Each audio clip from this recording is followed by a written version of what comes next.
One of the most controversial subjects in recent years in the field of hypnosis is the Russian scam video real? Now, before you watch this particular segment of our video, I recommend you pop on the internet, and if you haven't seen it, search for Russian scam. Now, in this video, one person allegedly hypnotizes another and gets them to give their wallet, their keys, their cell phone, etc. Not once, but twice. The question is this real? Is this a setup? Well, watch the video where I explain exactly how this could be done. What you have just learned is legendary. It's probably the most talked about, the induction that has the most excitement around it in history. People didn't believe it when Erickson did it. If you go on the internet and look in forums, there are thousands of posts about how to do the Erickson handshake interrupt, how to do the ambiguous touch induction. Right? You've just learned it. Now we're going to take a look at something that is also incredibly legendary. And I want you to watch it first. Excuse me, do you know which way the actual pleasure beach is, the fun fair? The pleasure beach? I'm not really from around here. I think if you're for the main one, if you follow down, just go down this road here. Yeah. Keep going, and it's on your left-hand side. So it's basically it is down there. Yeah. Because that's the tower, isn't it? But it's you don't mind me asking, do you? No. No, you're happy to give that to me. Okay, so it's down there. Yeah. Great. All right. Sorry about that. Cheers. Thanks ever so much. Yeah, great. So it's just down that way. Can you just grab that just for a second? Can I just grab your watch and then you've got a phone on you as well. That'd be terrific. Can I just grab your thanks. I'll take that off. Lovely. Cheers. I'll just grab your phone as well and your house keys. Thank you. Thank you very much. All right, so it's just literally just down there. Yeah. Lovely, I'll grab that. So it's straight down there and... Keep going on your left-hand side as you go further down the road there. All right, lovely. Thanks ever so much. Cheers, mate. Thanks. Thank you, you're fine. Thank you.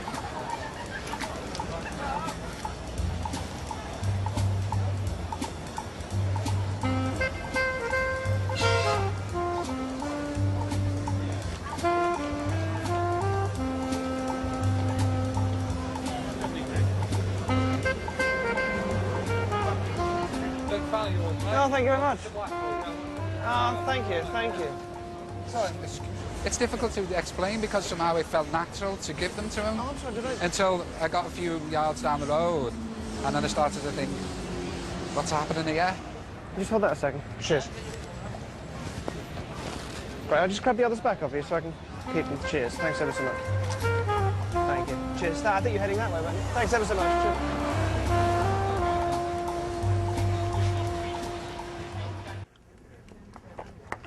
A little scary, right? Now, Darren Brown is a mentalist, among other things. We don't know how he's doing this. It may all be a trick, or it may be NLP and hypnosis. So I took a look at this video and I analyzed it to figure out what he was doing in terms of NLP and hypnosis. Now, I don't suppose you're going to go out and take anybody's wallet, are you? Their cell phone, yes, but no wallets. But would you like to know how it works? Yes. Yeah. Okay. Now, you discovered when you were doing some of those inductions that you've done earlier that it's at first difficult to layer things on top of one another. So, okay, I have this movement that I do, but then I forget to do the words. Okay, I've got the words, but I didn't get the movement right. This is a multi-layered thing. So it doesn't come easily just like that right at once. But it doesn't take very much practice. Like those things, if you remember what driving a car was like when you started out, it seemed like there was 1,000 things to think of. You had to figure out how to turn the wheel just to stay in your lane. Here's the turn signal, and there's the brake pedal, and the accelerator. I've got them on the wrong side because I've been driving left-handed, left-footed. After a while, it came naturally. So this is the same way. So let's I'm going to take a look, take you through step by step about what he does here.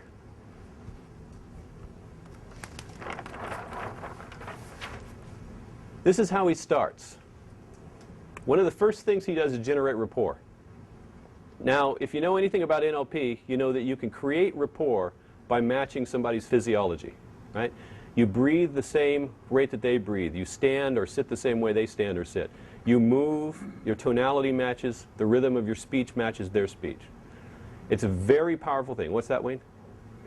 You mirror or match, as it's called in NLP.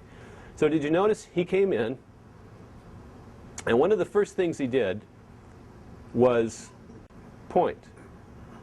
You see the other guy's arm come up? Their arms went up almost in unison. That means rapport. Now, I don't know if he did anything to generate rapport or whether he was just checking to see if it was naturally there. Because he wants to know, can he lead this person? So he took a motion. When that guy took a motion up, he said internally, I would imagine, this guy's following my suggestions, verbal or not. Now, I'm going to tell you a way to generate rapport that I think is incredibly powerful. And it's a little secret to doing it. And I haven't heard about this secret in very many places. So here it is. If you want rapport, assume you have it. Assume you have it. The Schwarzenegger technique. So, there's a little mental trick that I use to do this, and it's not thinking I'm king of the world. That was the other one. It is imagine that it's your best friend that's sitting across from you or standing across from you, but you're playing a little game. Your little game is that you're pretending not to know each other. So now think about this. If I was to meet Dennis for the first time, and I didn't know him, it would be kind of like this. Oh, hello, Dennis. My name's Keith. How are you? I'm fine. Okay. Now, what happens if I pretend he's my best friend, which he's not, he's at least third down the list. But what if I were to pretend he was my best friend, and I was pretending that we were playing a game? You feel it. You feel it, right? Hey, it's good to see you. Hi, my name's Dennis. Yeah, my name's Keith. Does it feel different? It does. What does it feel like? It feels connected. It feels very warm. The smile just lightened everything. That's where I wanted to go. So try this for just 10 seconds. Turn around and greet somebody like you've never met them, and then pretend they're your best friend and that you're playing this game that you don't know each other. Go ahead and try it. Greet each other. Did you feel it? Yeah. It can be an amazing difference, right? Now, when you are doing street hypnosis, it's important to generate rapport very quickly. You can do the matching, the mirroring stuff where you mirror their body, their breathing, their rate of speech. If somebody comes up to you and they're talking very slowly, it's probably very important to talk slowly. In fact, I had a guy call me a few weeks ago. He'd bought a program of mine called the Practical Guide to Rapport and Advanced Rapport. And he was giving presentations to his CO. He'd been in Iraq, and it was his job to kind of rework procedures that the soldiers over there did. So he would figure out something that he thought would save lives. Then he would present it to his CO. The guy wasn't taking any of his suggestions. And he thought people might be dying because of this. He called me up and he said, look, I don't know what to do. But he said it about like this. He said, Keith, I have your program, and I still need some help on generating rapport. I don't know what to do. What is it that I should do? And I said to him, I said, well, I'm not there in your situation, but I'll tell you this. I suspect that if you match their voice rate of speed a little closer to your CO's, you will close the deal. Here's what I suggest to you. Go out and just record some conversations. People talking at different speeds, and then practice those. Do that for a couple of days, and you will have incredible flexibility in how you can talk. He called me back up. I just thought, well, what the heck, I gave him some advice. He called me up a couple of weeks later and said it was like magic. His life had changed, right? Sometimes a very small thing will make a huge difference. So I encourage you to do all that matching and mirroring, making sure you match their voice tone, their pace. But if you want to do it quickly, assume rapport. They're your best buddy. And you're just playing a little game. Okay? You can check for some sort of behavioral lead like Darren Brown did, where he stepped back to see if the guy would step with him. He raised his hand to see if the guy would raise his hand. He doesn't do that every time he does this. The next thing he did, if you have rapport with somebody and you generate an emotional state, what are they going to do? Respond. They're going to respond in some way. So what he does is he generates confusion. And you know how the handshake interrupt generates confusion. You put someone into confusion, they become more open to suggestion. Now he just generated confusion by being confused. He would go, do you know the way to the pleasure beach, the fun fair? And of course the guy was confused anyway because he didn't know. I'm not from around here. You know, that was the worst accent I've ever heard. But pointing this way, Darren Brown says, so that way's the tower, but this way is the... Just confusion. Okay, so he created confusion. Now, as a teacher, and maybe this is a little different than you're used to thinking about teachers, but as a teacher, I spend part of every day figuring out how I can generate confusion. Because I know that a confused mind is an open mind, right? That's when you can really get suggestions in. So you can consider ways that you can generate confusion as well, besides just confusing language and ambiguous touch. The next thing that he does, or he does all these things almost simultaneously. He opens a context. He opens a subject. And we'll explain why this is important in a minute. Which way to the pleasure beach? I don't know what a pleasure beach is, but I like those two words. Okay, everybody with me? Let's go to the beach. Let's go to the pleasure beach. So, walks up, generates rapport, checks if the guy's following his suggestions, creates confusion, opens up a context. His context creates the confusion as well. Which way? Nobody knows which way. Here's what happens when you do something called stack realities. Okay, if I start to say, you know, what you just said reminds me about my grandfather, my uncle, and his cousin.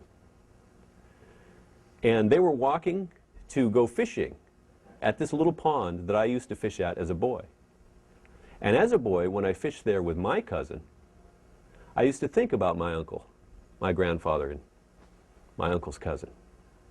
Now, when we caught a fish, it was interesting because I began to think about what that fish's life must have been like. And you see how I'm opening up realities? Yeah. So that is the open loop? Yeah. I'm starting stories and never finishing them. Right? Thank you. Now, what tends to happen is if you open contexts and stack them on top of one another, the deeper you go, the deeper they go. The stuff that you say down here in these stories that are in the middle tends to drop out of consciousness. And it tends to create amnesia for it. Okay? So he's opening up a... Zone out. They zone out. They don't remember it. There's a wonderful story about a guy who was experimenting with post-hypnotic suggestions. And this kind of speaks to the question of how long do they last. And so he had a friend of his who was going to be at a dinner party. It was a woman. And he hypnotized her and suggested something outlandish. He said, well, I'll tell you what. In the middle of the dinner party, at some specific cue, you're going to stuff a bunch of flowers in a shoe and put them in the middle of the table. There's no possible explanation for this, right? So in the middle of the dinner, she gets up, takes her shoe off, stuffs the flowers in the middle of the shoe, and puts them in there. And so he says to her, what are you doing? And she says, oh, I'm just a little thing. I'm just curious. He says, could your reason possibly be for putting flowers in the middle of the shoe? She says, well, you know, I have a vase at home that's shaped a little bit like this, and I wanted to see what it looked like with flowers in it. He said, no, I hypnotized you and gave you a post-hypnotic suggestion. She said, no, I just want to see what the flowers look like in the vase. And in fact, she started to argue with him. And so he eventually dropped the subject. So when you give somebody a post-hypnotic suggestion and you create amnesia for it, it begins to seem to them like a normal part of their behavior. Now when I tell that story, people start to say, some of them say, well, that's scary. And then I say, but that's how you are. The stuff that you're doing in your life right now is as a result of hypnotic suggestions.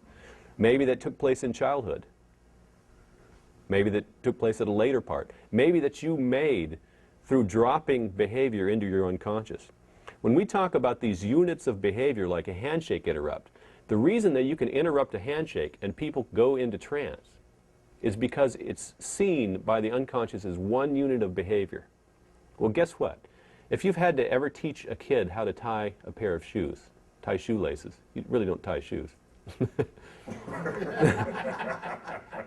You understand that you don't know how to do it. You just do it. It goes like this. In your mind, it's one unit. But at some point, you went, I got to go over, under, around. I got to make two big loops, pull the loops around and through, right? Then you forget it. It drops into unconscious consciousness. It is one unit of behavior. If you get interrupted in the middle of tying your shoe, you'll go, what? There'll be a good 2 or 3 seconds where you don't know what on earth to do, unless you've taught someone to tie it. When you teach someone consciously, you have to go back, bring it up consciously, break it down step by step. So any behavior that the unconscious sees as one unit of behavior, if we break it in the middle, no instructions there. We get to provide the instructions. So, and that's why the handshake works. That's how driving works. Now, once you get a little bit of confusion, you want to start embedding suggestions. Now, we talked a little bit about embedded suggestions today, and the truth is, for most embedded suggestions, you need to establish a pattern. So I taught you to establish a pattern of pausing, then landing on the phrase with a certain tonality, and then pausing again. Well, Darren Brown doesn't really have time to do that. So he just kind of fires suggestions in a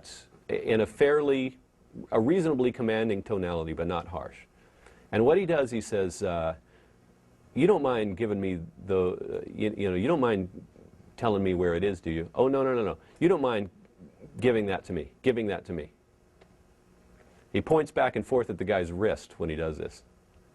You don't mind if you give that to me. Oh, no, I don't mind. He started embedding suggestions. He's gotten agreement from that guy to follow his suggestions as well. Oh, no, that's fine, yes.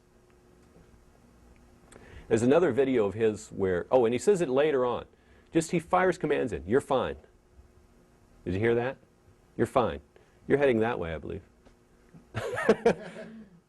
And did you see how the guy went, yeah, I guess I don't know where I'm heading. Well, that makes sense. I'm heading that way. Let's go. Okay, so embedding suggestions agreement. Pattern interrupt, then, with the handshake. Now, you don't have to do this with a handshake. You can do this with any kind of pattern interrupt, okay? But he goes up for the handshake, interrupts it, grabs the guy's hand, just talking nonsense while he's grabbing the guy's hand, just enough to occupy his conscious, puts a water bottle in it. The guy's arm is cataleptic. So, he's gotten rapport, he's confused the guy, he's fired in suggestions to give him stuff, he's put him in catalepsy, he's got hypnosis. And then and by the way, the handshake is the second context that he opens up. So first it's directions, second is the handshake, boom, he stops it right smack in the middle. And then he starts giving direct suggestions.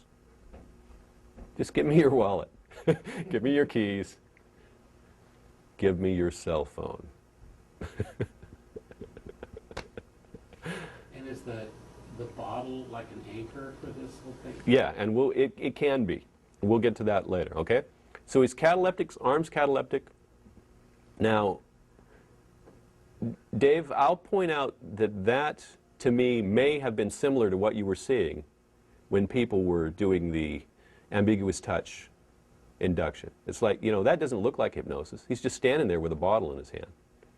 So as you expand your idea about what hypnosis is and begin to recognize more and more signs of hypnosis out in the world, you'll begin to understand that there are many, many opportunities to give suggestions. Now me, I have people I like and other people.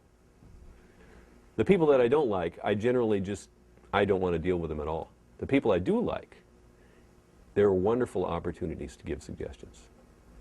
Aren't there? You're doing fine. Things are great, getting healthier. Okay, so, everybody with me so far? I like hypnosis a lot. And so when people say, well, are you going to hypnotize somebody against their will? I have a very, very broad view of hypnosis. You ask how long hypnotic suggestions last? Well, how long have you been flipping off people that cut you off in traffic? 40 years? Somewhere somebody taught you, not you. Somewhere somebody taught somebody that you're supposed to be angry when somebody cuts you off in traffic. So you have an emotional response. It's a conditioned response which happened in hypnosis. Been going on for years. That's how I view hypnosis. Hypnosis is happening all the time. It's just a matter of recognizing it and then beginning to utilize it more effectively. Will is an illusion? No. Again, I view it more as an invitation. Okay. An invitation for the unconscious to participate. That's what you said. An invitation for the unconscious to participate and hand me its wallet. Okay, he closes the interrupt, closes the initial loop, the directions, embeds a suggestion that says you're fine. Now remember, you open up this loop, where's the pleasure beach? You open up the loop with the handshake interrupt, direct suggestions down here, closes the handshake. Now when you do a handshake interrupt, if it's done very, very well and artful, what happens when you close the interrupt by shaking the hand is that sometimes what happened in between here and here drops out of consciousness. Again, the unconscious views a handshake as one unit of behavior. So nothing could have happened in there. So it goes, and we've all had those experiences, right? Where something happens and you go, what was that? Oh, well, that was weird. And then you just kind of walk off. Did you see what that guy was doing in his mind? He was like, that was strange. And he walks off. Now, in this particular case, it didn't create enough amnesia to last for very long. But you could. Now, Skip was talking about, I was doing this thing with stories where I was stacking these realities and opening up loops and showing them how to create amnesia in a class. And because it's useful sometimes for hypnotic suggestions to have amnesia. Because what can the conscious mind argue with if it doesn't know it's there? Right? So, he closes the interrupt, boom. Closes the initial context, oh, so it's right over there, okay, thank you, boom, boom, boom. They're closed, you're fine. One more suggestion thrown in there, and off he goes. Got it?